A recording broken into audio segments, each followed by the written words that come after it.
It's bad enough the Ducks lost to the Penguins in that fashion in overtime. It's even worse when the Ducks lost to a team where Tony DeAngelo is not the worst human being on that team. No. Seriously.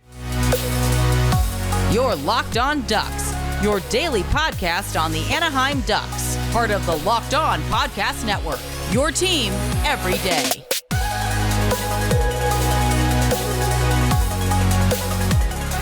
Take 7.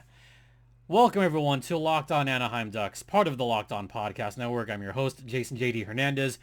Don't forget, this podcast is free and available across all platforms, including Stitcher, Spotify, Odyssey, Apple Podcasts, Google Podcast, YouTube, Amazon, etc. My personal Twitter's at StimpyJD. The show's Twitter's at LO_Ducks. Thanks for making this your first listen. Okay, let's just get right into it because I'm obviously not happy right now. The fact that this is like take 7 of this, I've tried recording this 6 times and I'm just, at this point, I'm just pissed. I am. I've mentioned several times that it is difficult talking about this team on a daily basis. I mean, yes, there are plenty of others out there that talk about the Ducks, once a week, twice a week. Imagine doing this on the daily. Imagine having to talk about this Ducks team every single day. For 4 years, this team has been through pretty much every crappy thing in the past 4 years. More specifically, in the Dallas Eakins era. These last 2 games have just been an encapsulation of what is wrong with this team. It really is. They went through the Commonwealth of Pennsylvania and at least got a point, but the way they got 1 out of 4 points, looking back, what are we doing? What are the Ducks even doing? So here's what I'm going to do. I'm going to talk about this game against the Pens, then talk about that game against the Flyers, and go into like all the other stupid crap that's going on. So we'll start with the game against the Pens at the Not So Igloo. If you watched the last episode, my preview with Hunter Hodes from Locked On Pens, we talked about what the Ducks would have to do, you ready for this, in order for the Ducks to have any kind of shots. I said the Ducks would have a shot if they didn't allow 40 plus shots on goal. They gave up 45 shots on goal. That already was not good. Special teams had to be better. We'll talk about that later. Oh, how about the Ducks not allowing so many slot shots? Not allowing maybe 15. Well, guess what? The Pens got their share of shots in the slot, especially in the end. Let me take you through this really quick. The Ducks allowed 45 shots to their own 29, so they got outshot again. High danger chances on this game were redonkulous. 29-13 in favor of the Pens. Can I share something with you? The expected goals on this game were 5.83 to 2.82, all situations in favor of, you guessed it, the Penguins. So the final score was expected to be 6-3. Well, the 3 was correct. The Ducks did get their 3. The Pens did not get their 6 goals. In fact, they only had 3 at the end of regulation. Oh, wait, it was tied at the end of regulation? Yes, it was. The Ducks took the Pens to overtime, if you could believe that. So let me quickly go through that little bit. Oh, yeah. Hunter also mentioned that there was one player that he really liked from the Ducks that was in that trade last year. He really likes Rickard Rakell and even said, watch him get a multi-point game. Well, guess what? Rax did get a multi-point game. In fact, he got 3 points in this game. 3. 1 in the first on that Jason Zucker goal. And then Uncle Rico scoring on the power play. Yeah! Mason McTavish, my man. Troy Terry, what up? Adam Henrique, Uncle Rico, power play goal. Oh my God, the Ducks scored a power play goal. Maybe special teams are beginning to work a little bit. How about the fact that the Pens had some good quality chances, especially in that second period where the Ducks had 2 men down for about a minute, and somehow Pittsburgh didn't score. They did not score on that 5-on-3. Wow. Wow. Great killing by the Ducks. Awesome. But they were still down 2-1 at the end of 2 periods because Gino got a nice pass from Rickard Rakell, Rack's second apple of the game. It was 2-1, and I'll admit that's when I really started watching because, for obvious reasons, I couldn't watch the game live, the whole game live, for, kind of obvious reasons. And as I'm going through that third period, I'm thinking, wow, the Ducks don't look good right now. It's going to wind up being 2-1 till the end of the game. It might be an empty netter towards the end, or maybe a third goal and then an empty netter. I said watch it be 3-1. Watch. And then something happened. Some kind of magic happened. Now, the way this happened, this kind of counts as special teams, but kind of doesn't because there was penalties like really quick. Shattenkirk got caught high sticking. And then Rickard Rakell, on that power play, he got a lot overzealous, wound up tripping Benoit. So all of a sudden, we're 4-on-4. We're 4-on-4 until something happens. Shattenkirk leaves the box at just the right time. And there was a little bit of a turnover, a little bit of a flub from the Penguins. Troy Terry got the steal, picked up the loose change, passed it over to Trevor Zegras, who now had 2 guys on either side. Shattenkirk is one of them. Shattenkirk is on Z's left-hand side, and there's kind of an odd man rush, kind of a 3-on-2. Zegras, I'm thinking right here, Z is going to take this shot because he has the net right there, and he could shoot it and score it right there. But no, he did not do that. By the way, the other guy on that right side was John Klingberg. So John Klingberg got credited with a power play goal. Well, technically a power play goal because the penalty had just ended. Pittsburgh wasn't set up. The Ducks weren't set up. It was kind of like a weird rush. But the Ducks did tie the game right there at 2 goals apiece. And Troy Vetchkin, his second point of the game. And Z, great pass to Klingberg on that one. Fantastic. A few minutes later, on kind of another turnover, Ryan Strome passed it to a streaking Trevor Zegras, who went down the middle, except Zegras took the shot this time, scored what would have been the game-winning goal. It was 3-2. Whoa. The Ducks could win this game. They're up 3-2. Wow. This could happen. And then Brian Rust happened. Rickard Rakell got his 3rd assist of the game. Scores tied at 3.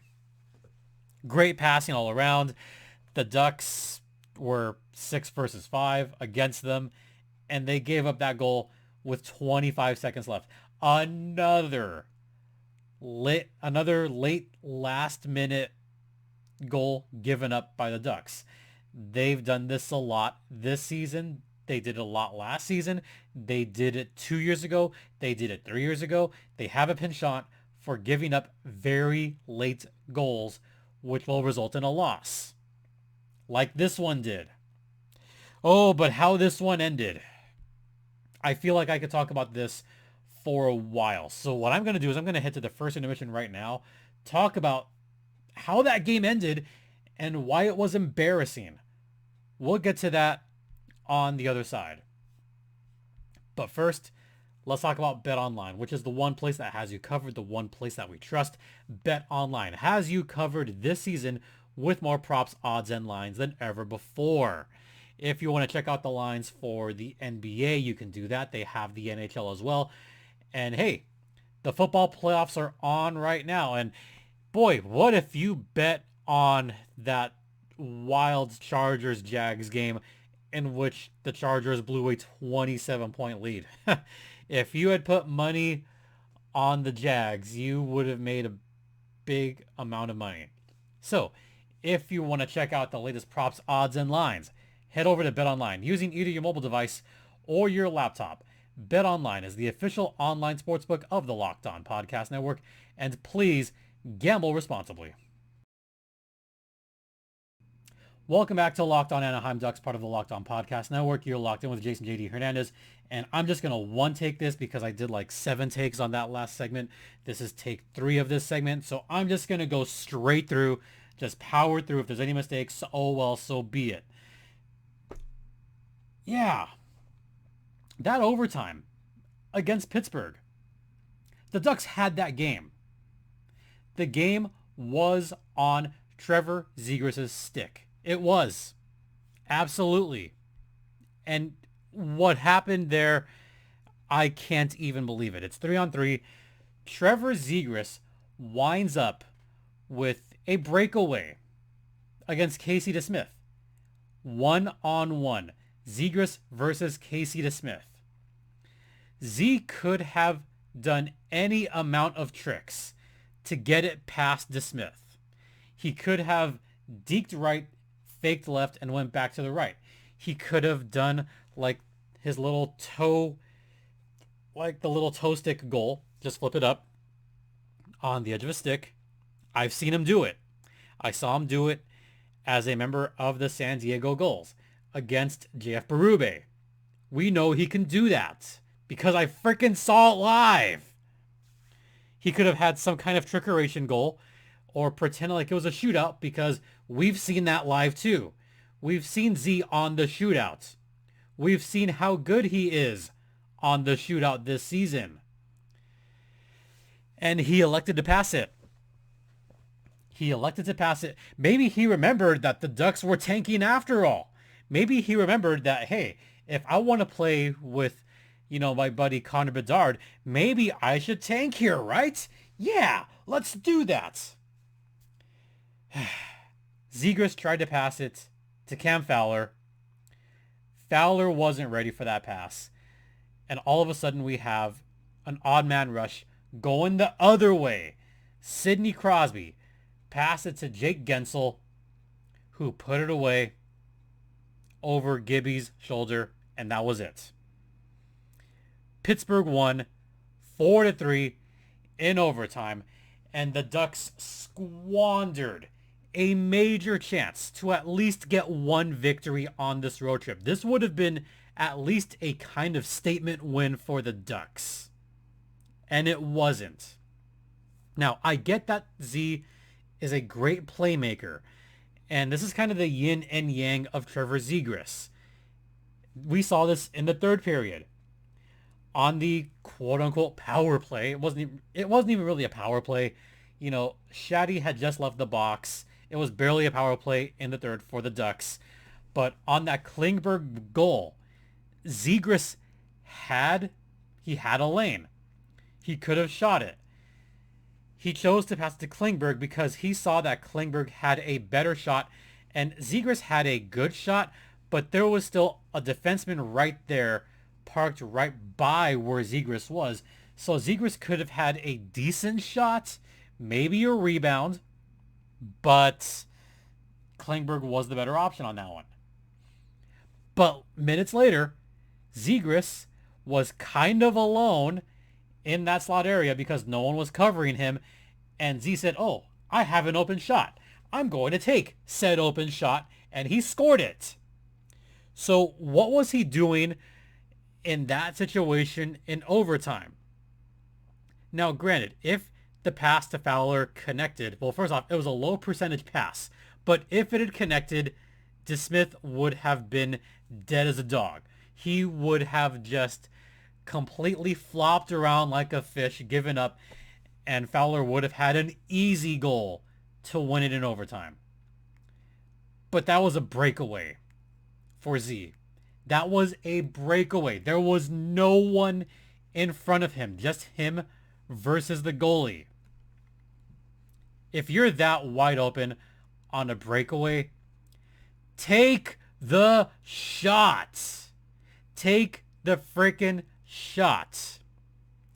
I saw all the comments that Trevor Zegras was doing his best impression of Ryan Getzlaf, who was admittedly more of a pass-first kind of player.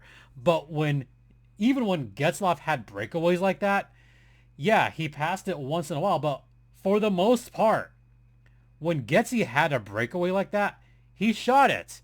Still one of my favorite Ducks games from the past few seasons is the El Capitan goal from Dia de los Muertos. That was a breakaway. Getzy kept the puck himself and scored the game-winning goal. We've seen that a couple of times before he retired, where whenever Getzlaf had a breakaway, he would shoot the frickin' puck. And I think that came with age as well. Getzlaf realized in his last few years that, oh, crap, maybe I should take that shot. If I'm wide open, yeah, you think? So is this a rookie mistake by Trevor Zegras? I don't know if I'd call this a rookie mistake because Trevor Zegras is no longer a rookie. He's no longer a prospect. He should know when to shoot it and when to pass it. He should also realize that when you're on a breakaway like that, you are more likely to get the goalie to bite, which is what could have happened if Z had made some kind of move instead of passing it off. And he didn't. He just didn't. As I'm watching this live, I just kind of had this look like, really? Really? It happened again. That's how they would lose that game. That's how. It's bad enough. It's bad enough that the Ducks already lost that game. It's even worse when the Ducks have been doing this for the last few years. It's worse knowing that they had a shot. They had this game. The Ducks had this game and just squandered it. That's what makes this team hard to watch. It's not the bad losses. It's the losses where they legitimately had the game. Legitimately. And still blew it. They blew it. They had it in their hands. They had a 3-2 lead with under a minute left. Gave up that goal towards the end. It's tough, folks. It's really tough to watch. Every game, it gets harder and harder and harder. Well, draft is coming up. Got that to look forward to, right? And same old, they gave up 45 shots. But hey, at least the power play worked. I mean, the power play worked. But I was more impressed with the penalty kill on this one. Especially the one where they killed a 5-on-3. That was impressive. The way they handled the two men down in that particular situation. That was freaking fantastic.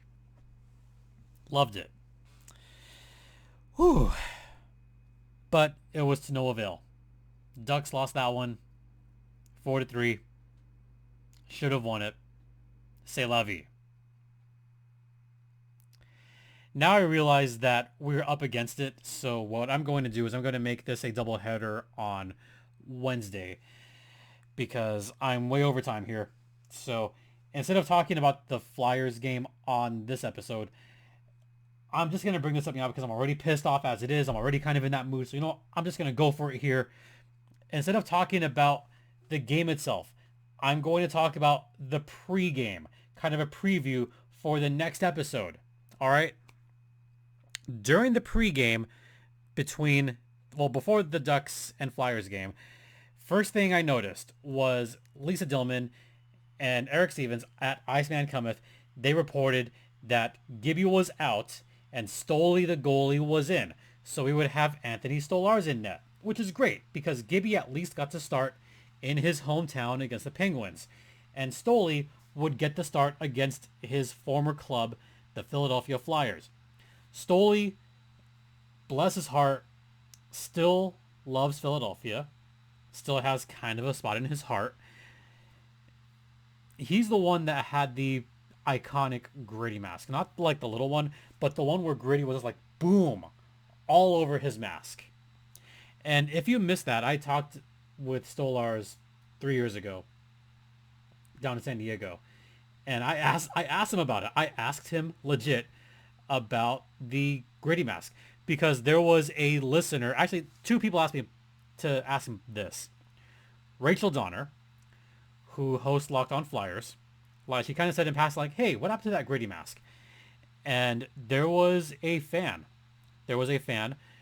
You know, back in the infancy of Locked On Ducks, I put a tweet that said like, "Hey, what should I ask Solars?" And one of you listeners or watchers said, "Hey, ask him about the gritty mask."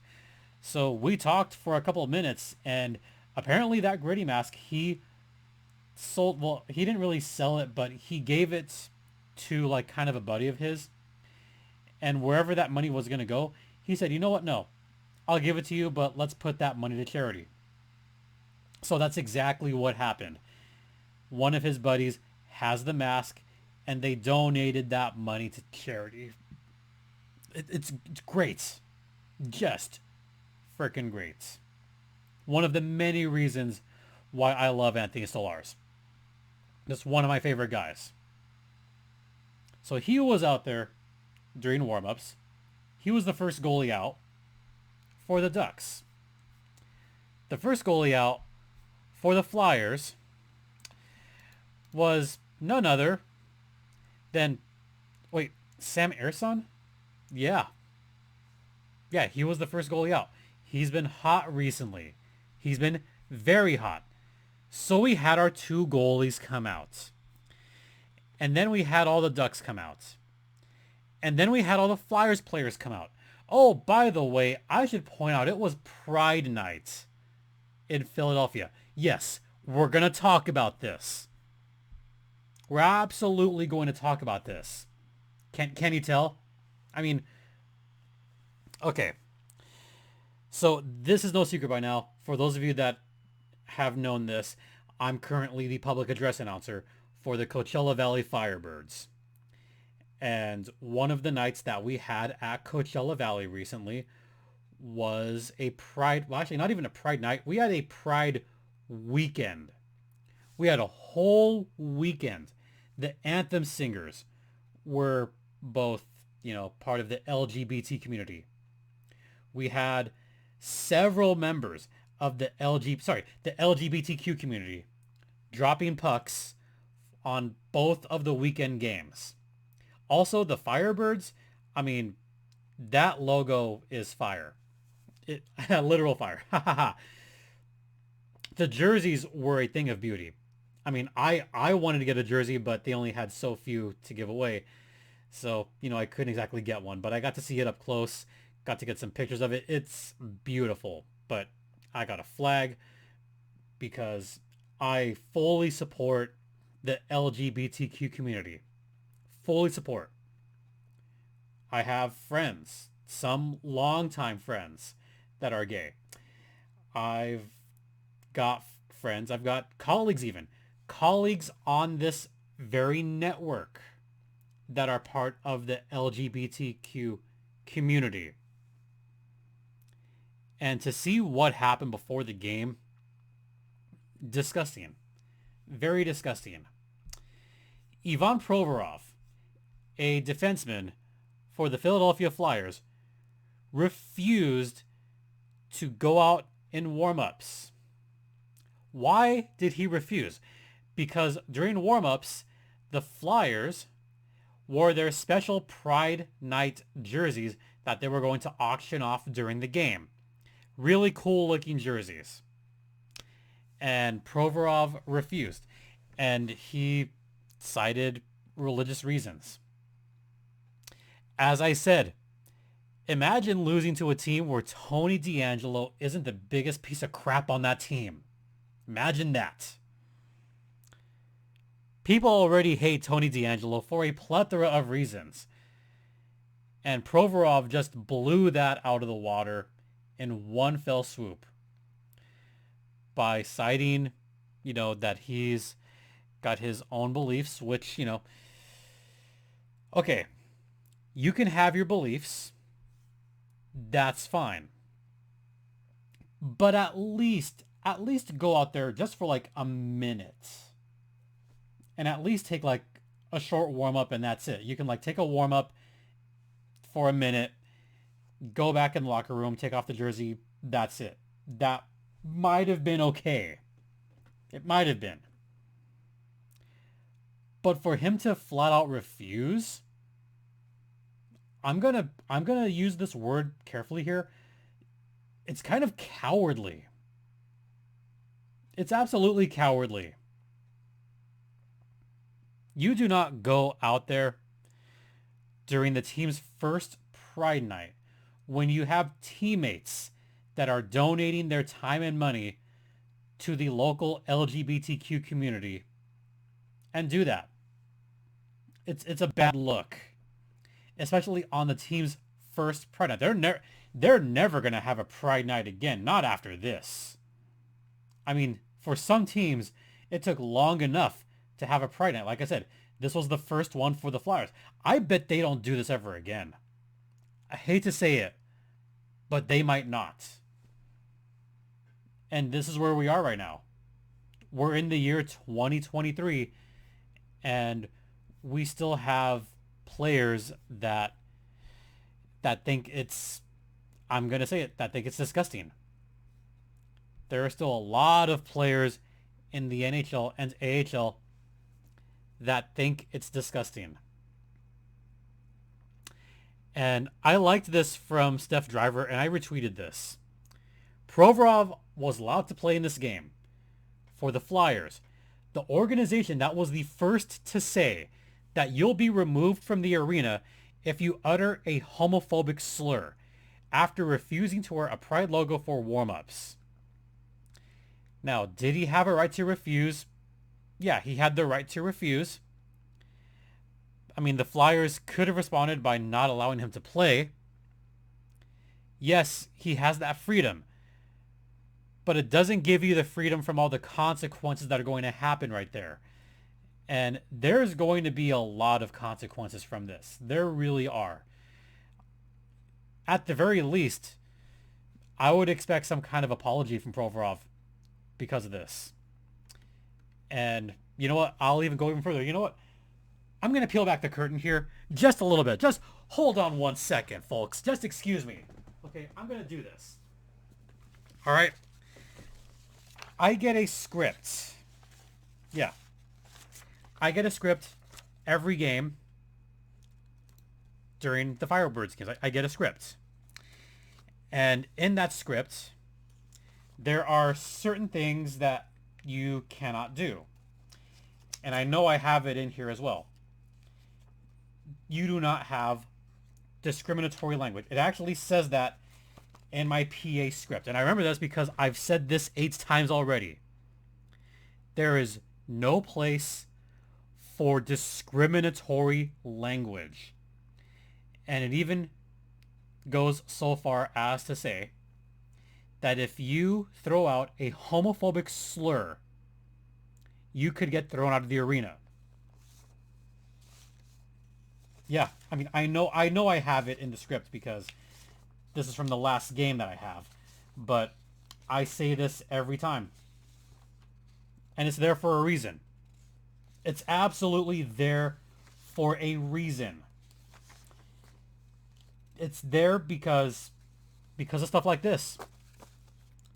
Because fans will, yeah, code of conduct.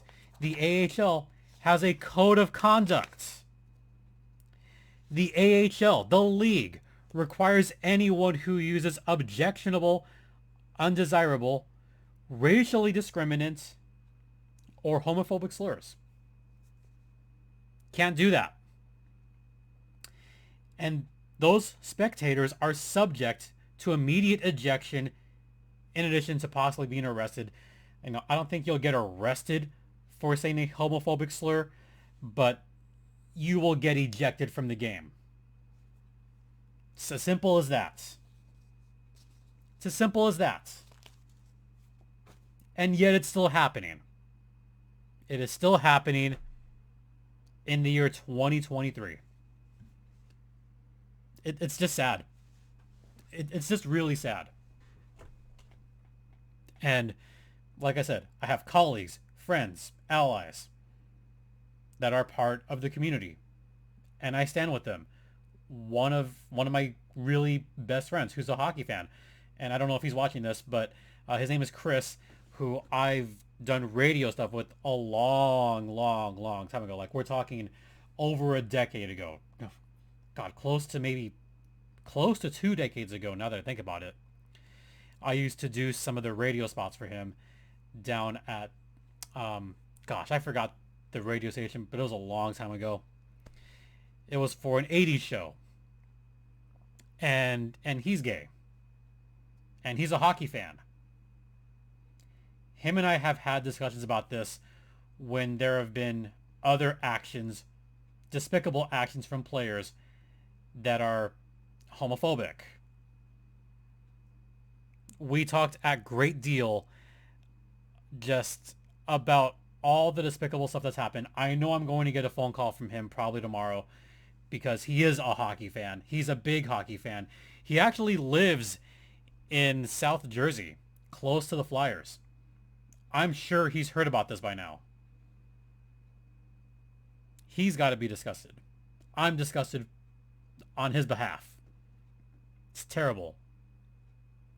So I'm just going to conclude this podcast by saying, if you are part of the LGBTQ community, I stand with you. I support you. Absolutely. You know what? That's how I'm going to end it. I'm not even going to do my normal send-off. I'm just going to say thanks for watching. On behalf of myself, for Locked On Ducks, I'm Jason J.D. Hernandez saying, please be kind to one another. Please, please be kind to one another.